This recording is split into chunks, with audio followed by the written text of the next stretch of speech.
తెలంగాణ శాసనసభ మాజీ స్పీకర్ శ్రీ మధుసూదనాచారి గారు, మాజీ మంత్రివర్యులు శ్రీ దయాకర్ రావు గారు, జనగామ ఎమ్మెల్యే శ్రీ పల్లా రాజేశ్వరరెడ్డి గారు, గౌరవనీయులు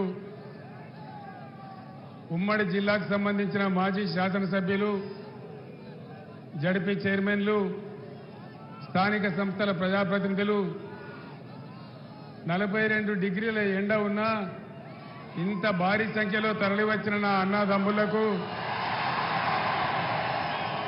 అక్కా చెల్లెలకు, ప్రజలందరికీ నమస్కారం.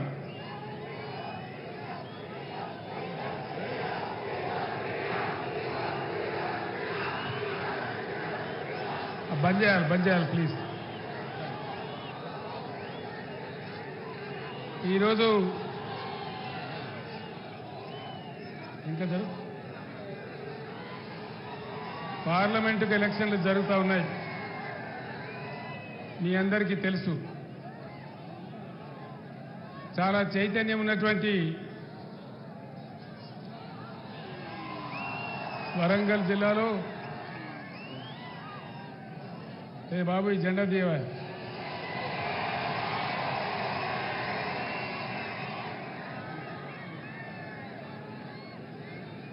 జరిగే ఈ ఎన్నికల్లో బీఆర్ఎస్ పార్టీ అభ్యర్థిగా హనుమకొండ జిల్లా పరిషత్ చైర్మన్, యువకుడు, ఉద్యమకారుడు, 20 ఏళ్లుగా నాతో పాటు ఉద్యమంలో ఉన్న సుధీర్ గారు పోటీ చేస్తా ఉన్నారు.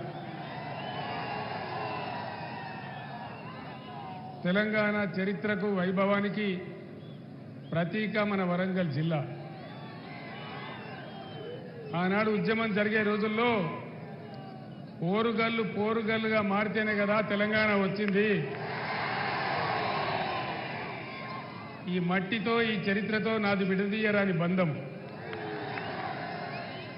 1969 నుంచి విరామం ఎరగకుండా, రాజీ పడకుండా పోరు చేసినటువంటి మన కాళోజీ, మన జయశంకర్ సార్ను తలుచుకుంటే బ్రహ్మాండమైన ఉద్వేగభరితమైనటువంటి ఆవేశం వస్తుంది. సమైక్యవాదుల పాలనలో మన వరంగల్ జిల్లా అన్ని విధాలా వెనుకబడ్డది. అజంజాయి మిల్లు ఆగమైపోయింది, అనేక రకాలుగా వెనుకబడి ఉండేది. బీఆర్ఎస్ పరిపాలనలో బ్రహ్మాండమైన కార్యక్రమాలు చేసుకున్నాం. అన్నిటిని మించినటువంటి ఆకాశమంత ఎత్తున మన వరంగల్ నడిబొడ్డున 24 అంతస్తులతో నిర్మితమైనటువంటి multi speciality, super speciality hospital నిర్మాణం చేసుకున్నాం. వరంగల్లో హెల్త్ యూనివర్సిటీ పెట్టుకున్నాం. మన పరకాల మాజీ ఎమ్మెల్యే ధర్మారెడ్డి గారి ఆధ్వర్యంలో కాకతీయ మెగా టెక్స్టైల్ పార్క్ తెచ్చుకున్నాం. 5 మెడికల్ కాలేజీలు జిల్లాకు తెచ్చుకున్నాం. ములుగులో మెడికల్ కాలేజీ, భూపాలపల్లిలో మెడికల్ కాలేజీ, నర్సంపేటలో మెడికల్ కాలేజీ, మహబూబాబాద్లో మెడికల్ కాలేజీ, మన జనగామలో మెడికల్ కాలేజీ. కేవలం ఒక్క మెడికల్ కాలేజీ ఉన్న వరంగల్ జిల్లాలో 5 మెడికల్ కాలేజీలు కొత్తగా తెచ్చుకున్నాం.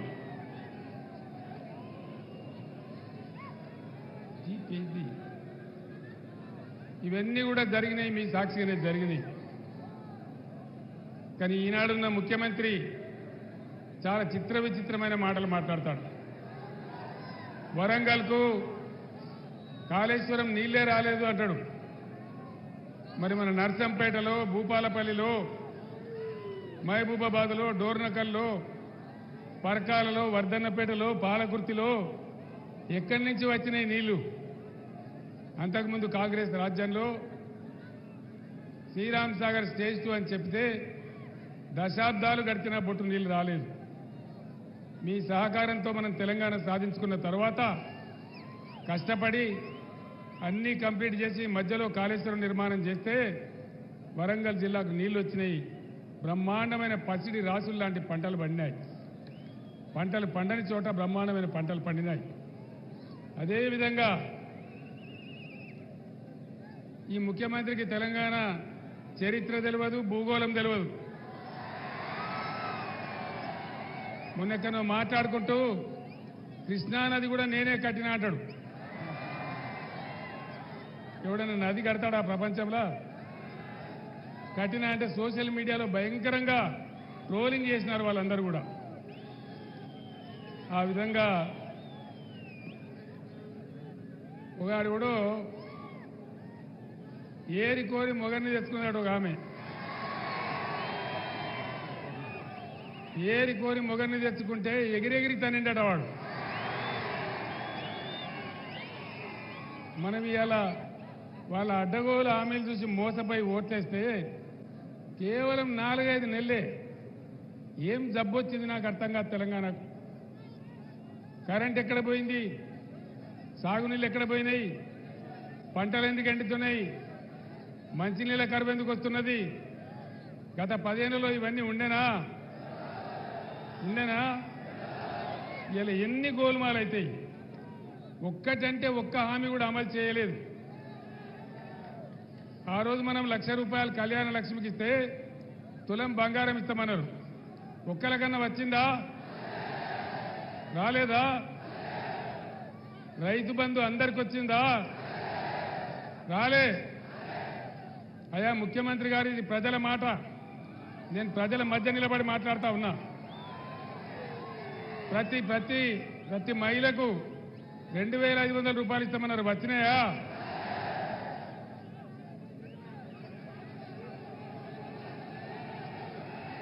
వస్తలేవా?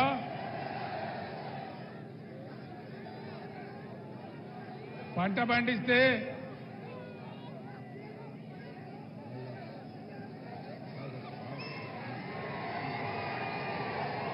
వద్దని చెప్తే వద్దాయా బాబు? వద్దాయా?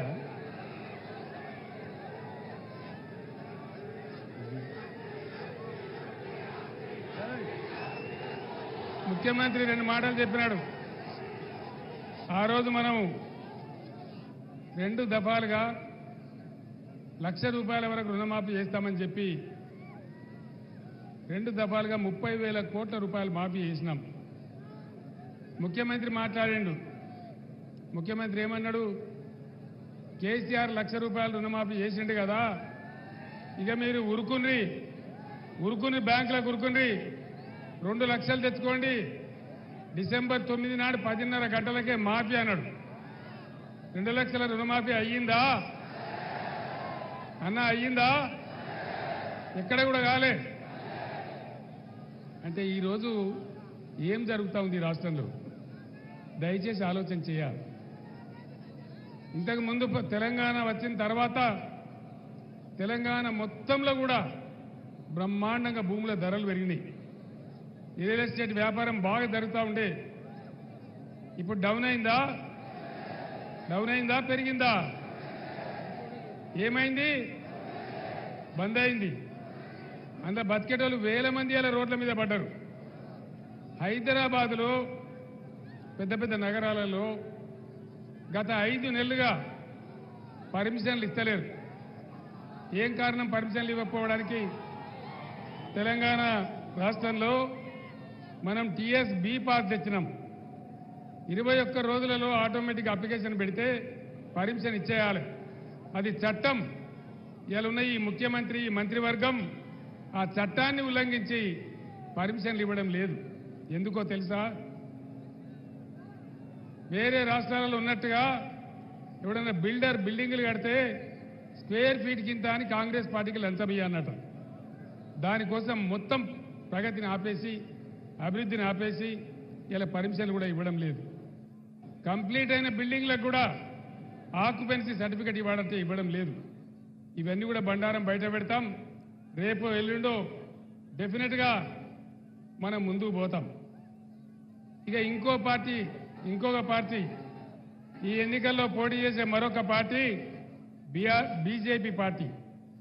అది చాలా ప్రమాదకరమైన పార్టీ. దానికి ఎంతసేపు పంచాయతీలు పెట్టించడు, విద్వేషం తప్ప బీజేపీ ఎజెండాలో ఎక్కడ కూడా ప్రజల కష్టసుఖాలు ఉండవు. అందుకోసం దయచేసి యువకులతో నేను కోరుతా ఉన్నా, వెర్రి ఆవేశం కాదు, పిచ్చి ఆవేశం కాదు. ఈ దేశం మీది, ఈ రాష్ట్రం మీది, రేపటి భవిష్యత్తు మీది. కాబట్టి మీరు ఆలోచించి, నేను చెప్తూనే ఉన్న ఆవేశం వద్దని మీరు అరుస్తున్నారు. 10 నిమిషాలు వినాలే. నేను వెళ్ళిన తర్వాత మీ బస్తీలలో, మీ ఊర్లలో డెఫినెట్గా ఈ విషయాలు చర్చ పెట్టాలి.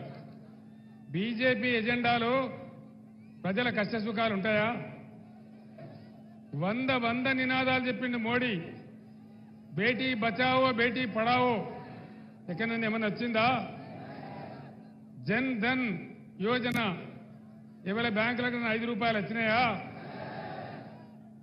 10 ఏళ్ల కింద చెప్పిండు మోడీ, విదేశాలకు నల్లధనం అంతా తెస్తా, ఇంటికి 15 లక్షలు ఇస్తా. వచ్చినాయా ఎవరికన్నా? వినబడతలేదు. 15 రూపాయలు కూడా రాలే. అదేవిధంగా అమృత్ కాల్ వచ్చిందా? అమృత్ కాల్ వచ్చే దిన్ వచ్చిందా? వచ్చే దిన్ రాలేదు, కానీ సచ్చే దిన్ వచ్చింది. అంతేనా? ఈ విధంగా అనేక రకాలుగా మన కాజీపేటకు కోచ్ ఫ్యాక్టరీ కావాలని వస్తే దాన్ని ప్రధానమంత్రి రాష్ట్రానికి గుజరాత్కి ఎత్తుకొని పోయిండు ఆయన. కాజీపేటకు వచ్చేదాన్ని ఇక్కడ బంద్ పెట్టి గుజరాత్ తీసుకొని పోయినాడు ఆయన. అదేవిధంగా గిరిజన విశ్వవిద్యాలయం 10 ఏళ్ల నుంచి మనం 100 సార్లు అడిగితే మొన్న ఎలక్షన్ల ముందు కాగితం ఇచ్చిండు. గిరిజన విద్యాలయం 10 ఏళ్లు పడుతుందా ప్రధానమంత్రికి? ధరల పెరుగుదల, రూపాయి విలువ 83 రూపాయలు పడిపోయింది. ఏ హామీ నెరవేరలేదు. 18 లక్షల ఉద్యోగాలు ఖాళీ ఉంటే కేంద్ర ప్రభుత్వంలో ఒక్క ఖాళీ కూడా నింపరు. ఇవన్నీ పోను. మళ్ళీ ఇప్పుడు ఏం జరుగుతూ ఉంది? మీరు జాగ్రత్తగా వినాలి మాట, గడబడి చేయొద్దు. మనకున్న ఒకే ఒక్క నది మన బతుకు తెరువు, నేడైనా రేపైనా భవిష్యత్తులో అయినా గోదావరి నది. మీరు పేపర్లలో చూస్తూ ఉన్నారు, టీవీలలో చూస్తూ ఉన్నారు. ఆయన రాజకీయ ప్రయోజనాల కోసం తెలంగాణ గొంతు కోసి గోదావరి నది ఎత్తుకొని పోతా తమిళనాడుకి ఇస్తా, కర్ణాటక ఇస్తా అని మాట్లాడుతూ ఉన్నాడు. ఆలోచన చేయాలి, దయచేసి సీటు కొట్టద్దు.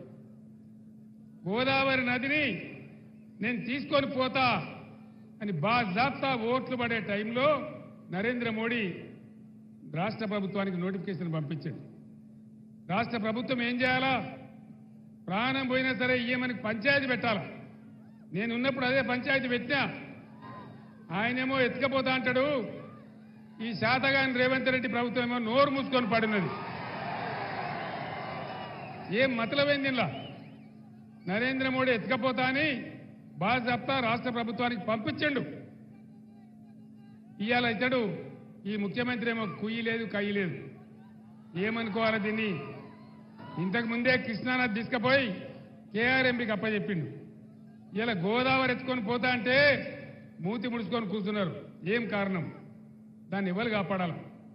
నేను ఒక్కటే మాట మీకు మనవి చేస్తా ఉన్నా, దయచేసి ఒకటే ఒక మాట మీద ప్లీజ్, ఒక్కటే మాట నేను మనవి చేస్తా ఉన్నా. ఈరోజు ప్రచారం చేసినట్టుగా, డంబాచారం చెప్పినట్టుగా నరేంద్ర మోడీకి కూడా 200 సీట్లు దాటే పరిస్థితి లేదు. వార్తలు వస్తా ఉన్నాయి రోజు పేపర్లలో, మీరు కూడా చూస్తా ఉన్నారు. నేను మీ అందరిని ఒకటే కోరుతా ఉన్నా, ఈ మోకాలో ఇలా తెలంగాణలో పార్లమెంట్ సీట్లన్నీ మనమే గెలిస్తే పేగులు దిగేదాకా కొట్లాడేది ఒకటే ఒక పార్టీ, బీఆర్ఎస్ పార్టీ. 14-15 ఎంపీలతో మనం పోతే కేంద్ర ప్రభుత్వంలోనే హంగ్ పార్లమెంట్ వస్తే కీలకమైన పాత్ర పోషించే అవకాశం తెలంగాణకి ఈరోజు ఉంది. కాబట్టి దయచేసి మన గోదావరి కాపాడుకోవాలన్నా, మన కృష్ణ కాపాడుకోవాలన్నా, తెలంగాణకు రావాల్సిన నిధులు రాబట్టుకోవాలన్నా, మన ప్రాజెక్టులకు జాతీయ హోదా రావాలన్నా, నిరుద్యోగ సమస్య తీరాలన్నా, మన బతుకులు బాగుపడాలన్నా ఖచ్చితంగా ఇలా బీఆర్ఎస్ అభ్యర్థులే గెలవాలి. అదే తెలంగాణ క్షేమం. దయచేసి ఆలోచన చేయాలి. నేను చెప్పేది ఆశామాసి మాట కాదు. రైతు బంధు పోయిందా? కరెంటు బంద్ అయిందా? కోతలు వచ్చినాయా? వడ్లు కొంటున్నారా? బోనస్ ఇస్తున్నారా? బోనస్ బోగస్ అయిందా? మరి ఇన్ని మోసాలు చేసిన తర్వాత కూడా గోదావరి ఎత్తుకపోతానే బీజేపీకి కానీ లేదా మా వాగ్దానాలన్నీ భంగం చేసిన కాంగ్రెస్ కానీ ఓటేస్తే ఏమవుతుంది? మేమన్నీ మోసం చేసినా, మొన్న అసెంబ్లీలో చెప్పి 5 నెలల లోపల మోసం చేసినా మళ్ళా మాకే గుద్దిండ్రు అని అన్ని పండబెడతారు. కానీ ఈ కాంగ్రెస్ ప్రభుత్వం మెడలు వంచి, నేను ఒక్కటే మాట చెప్తా, మీరు వినాలి. ఒక ఊళ్ళో 2 పాలెంలకు పంచాయతీ పడుతుంది. ఏం చేస్తారు? వాదించడానికి ఆయన ఒక పంచును ఈయన ఒక పంచును పెట్టుకుంటారు. ఇలా తెలంగాణ ప్రజలకు కాంగ్రెస్ పార్టీకి పంచాయతీ పడ్డది. మరి తెలంగాణ ప్రజల తరఫున కొట్లాడే పంచి ఎవరు? నేనా? మొన్న పోయిన ఎలక్షన్ల మీరు నన్ను కింద పడగొట్టి మళ్ళీ ఇప్పుడు నన్ను పంచిగమ్మంటారు. నేనేనా? బీఆర్ఎస్ ఏనా? కొట్లాడదామా? యుద్ధం చేద్దామా? గోదావరిని కాపాడుకుందామా? కృష్ణా కాపాడుకుందామా? మళ్ళీ బీఆర్ఎస్ గవర్నమెంట్ లాగా బ్రహ్మాండంగా రైతు బంధు తెచ్చుకుందామా? కంటి నిండా కరెంటు తెచ్చుకుందామా? ఇవి జరగాలంటే సుధీర్ కుమార్ గెలవాలి. మీరు నాకు ఇచ్చే బలంతోనే కదా నేను కొట్లాడేది, నాకు ఇచ్చే శక్తితోనే కదా. కాబట్టి మీ అందరు నేను ఒకటే కోరుతా ఉన్నా, ఇక్కడ ఒక మనిషికి టికెట్ ఇచ్చినాం, ఉప ముఖ్యమంత్రి పదవి ఇచ్చినాం. ఎందుకు మారిపోయింది ఆయన పార్టీ? ఎందుకోసం మారింది పార్టీ? నేను ఒక్కటే మాట చెప్తా ఉన్నా, కడియం శ్రీహరి సరే నేను అనలేను, ఆ మాట నా నోట నేను అనలేను. కానీ ఆయన చేసిన మోసానికి శాశ్వతంగా ఆయన రాజకీయ జీవితం సమాధి చేసుకుంటే మనవి చేస్తా ఉన్నాం. ఇంకొక 3 నెలల్లో సుప్రీంకోర్టు తీర్పు ప్రకారం ఇంకొక 3 నెలల్లో స్టేషన్ గన్పూర్ కాన్స్టిట్యున్సీకి బై ఎలక్షన్ రాక తప్పదు. మన రాజయ్య ఎమ్మెల్యే కాక కూడా తప్పదు. మీరు రాసి పెట్టండి. నేను చెప్తున్న జరగబోయే సత్యం. ఖచ్చితంగా 3 నెలల్లో బై ఎలక్షన్ రాక తప్ప స్టేషన్ గన్పూర్కు ఇదే రాజయ్య గారు ఎమ్మెల్యే కాక తప్పడది నేను మనవి చేస్తా ఉన్నా. ద్రోవులకు చెప్పే గుణపాఠం అదే. रियासत तेलंगाना के जितने हमारे मुसलमान बुजुर्ग हैं, मुसलमान भाई बहन हैं, आप तमाम लोगों को मैं सलाम करता हूं और आपसे अदबन गुजारिश करता हूं, प्लीज आपसे अदबन गुजारिश करता हूं कि आप बीआरएस के कायदे को वोट देके जिताइए। ये बात इसलिए मैं कहता हूं, मैं जिम्मेदारी से कहता हूं। मैं कह रहा हूं, जब तेलंगाना रियासत के लिए लड़ रहा था, जद्दोजहद कर रहा था, कई बार मैं वरंगल में आया, कई बार मेरा तकरीर हुआ, बड़े बड़े जलसा भी हुए। हमेशा मैं कहा हिंदुस्तान को एक सेक्युलर देश बनकर रहना चाहिए। हिंदुस्तान सबका देश है, किसी एक का नहीं है। और उस दिन मैं कहा, लोग कितना भी धोखा कर रहे थे, उस समय के वजीर आला लोग हमारे तोड़ने का कोशिश कर रहे थे। मैंने कहा अल्लाह के घर में देर है लेकिन अंधेर नहीं है, और अल्लाह का करम हुआ, हमको तेलंगाना हासिल हुआ। और तेलंगाना हासिल होने के बाद 10 साल बीआरएस के हुकूमत में माइनॉरिटी डेवलपमेंट के लिए हम कितना काम किए आप लोग जानते हैं। रेजिडेंशियल स्कूल कितना हम कायम किए, कैसे हमारे बच्चों को, खवातीनों को वहां पढ़ाई मिल रहा आप जानते हैं। और उसी के साथ साथ मुसलमानों के खदर में हिंदुस्तान में पहली बार किसी ने दिया हमारे मौजमों को, हमारे इमामों को तनख्वाह, तो सिर्फ केसीआर सरकार था। पूरे इंडिया में किसी ने भी नहीं दिया था। और इस प्रकार से रेजिडेंशियल स्कूल बनाए, 12,000 करोड़ रुपए खर्च किए, अकलियती बहबूदी के लिए कई काम किए। मैं आपसे एक ही गुजारिश करता हूं, बीआरएस एक सेक्युलर तहरीक है, सेक्युलर तहरीक ही रहेगा। कितना भी कोशिश करे कोई भी, मेरे बेटी को जेल में डाले आज, आप लोग जानते हैं, ये बीजेपी सरकार, ये गद्दार सरकार, फिर भी हम नहीं डरे। जिंदगी जब तक है हम सेक्युलर ही रहेंगे, सभी का हिफाजत करेंगे, सबको साथ लेकर चलेंगे। कहीं वहम में आज जंग है बीआरएस और बीजेपी के बीच में। आप लोग अगर कहीं किसी के बात में जाके कांग्रेस को वोट डालेंगे तो बीजेपी एमपी जीतेंगे रियासत तेलंगाना से। इससे हमारा कोई फायदा नहीं। यहाँ बीजेपी का जड़ निकाल के फेंक देना चाहिए, उसको पैदा नहीं होना देना चाहिए। आज भी कौमी एग्जाइटी का एक मीटिंग हो रहा था, उस पर बीजेपी वालों ने जाके हमला किया। ये क्या तरीका है?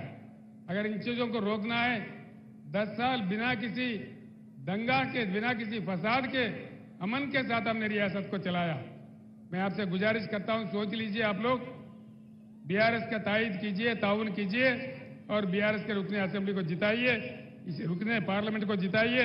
इसलिए मैं आपको गुजारिश करता हूं, कार के निशाने पे वोट डाल के आप लोग बीआरएस को कामयाब कीजिए। మిత్రులారా, మీ అందరికీ చేసేది నేను ఒకటే మనవి, ఈ యొక్క కాంగ్రెస్ గవర్నమెంట్ నేను అడిగినా, ఏమయ్యా ఇన్ని హామీలు ఇచ్చినారు, అమలు చేస్తలేరు? మన ప్రతినిధులు అడిగినారు అసెంబ్లీలో. అడిగితే ఏమంటాడు ముఖ్యమంత్రి? కేసీఆర్, నీ గుడ్లు వీకి నేను గోళీలు ఆడుకుంటా, నీ పీగులు దేశం నేను మెడలేసుకుంటా, ఆఖరికి నీ ముడ్డి మీద షెడ్డి కూడా గుంజుకుంటా. నేను 10 ఏళ్ళు ముఖ్యమంత్రిగా ఉన్నా, ఇటువంటి మాట ఎప్పుడన్నా విన్నరా నా నోట? కేసీఆర్ నిన్ను ఉంచబోయి చెర్లపల్లి జైలు వేస్తా, ఈ జైళ్లకు తోకమాటకు నేను భయపడతానా? కేసీఆర్ జైళ్లకు భయపడితే తెలంగాణ వచ్చేదా? వచ్చునా తెలంగాణ? ఎన్ని దెబ్బలు తిన్నాం, ఎన్ని నిరాహార దీక్షలు చేసినాం, ఎన్ని రాజీనామాలు చేసినాం, ఎన్నిసార్లు పదవులను ఎడమకాలు చెప్పులాగా ఇసిరేసినాం. మేము గట్ల భయపడితే తెలంగాణ వచ్చేదా? దయచేసి మీతో నా ప్రార్థన ఒకటే, బీఆర్ఎస్ కార్యకర్తలకు, అభిమానులకు నా మనవి, తెలంగాణ ఉద్యమం ఇంకా అయిపోలే, ఇంకా తెలంగాణ పునర్నిర్మాణం మిగిలి ఉన్నది, ఇంకా చాలా డెవలప్మెంట్ చేయాలి. డెవలప్మెంట్ అంటే ఎట్లా ఉంటుందో వరంగల్లో కట్టిన హాస్పిటల్ నిదర్శనం. ఆకాశమంతా ఎత్తున వీళ్ళందరికీ కనబడతా ఉంది. అటువంటి ప్రతిభ ముందుకు పోవాలి, అటువంటి ప్రగతిలో తెలంగాణ రాష్ట్రం దూసుకుపోవాలంటే ఖచ్చితంగా బీఆర్ఎస్ పార్టీ గెలవాలి. మే 13 వరకు ఇదే ఉత్సాహాన్ని కొనసాగించి చైతన్యం ఉన్న ఈ వరంగల్ గడ్డ మీద గులాబీ జెండా ఎగరేయాలని ప్రతి ఒక్కరిని కోరుతా ఉన్నా. ఇంత ఎండ ఉన్నా లెక్క చేయకుండా ఇంత భారీ సంఖ్యలో మీరందరూ తరలి వచ్చినందుకు మా అన్నదమ్ములకు, అక్కా చెల్లెలకు ధన్యవాదాలు తెలియజేస్తూ, జై తెలంగాణ, జై తెలంగాణ, కారు గుర్తుకే, కారు గుర్తుకే, జై తెలంగాణ.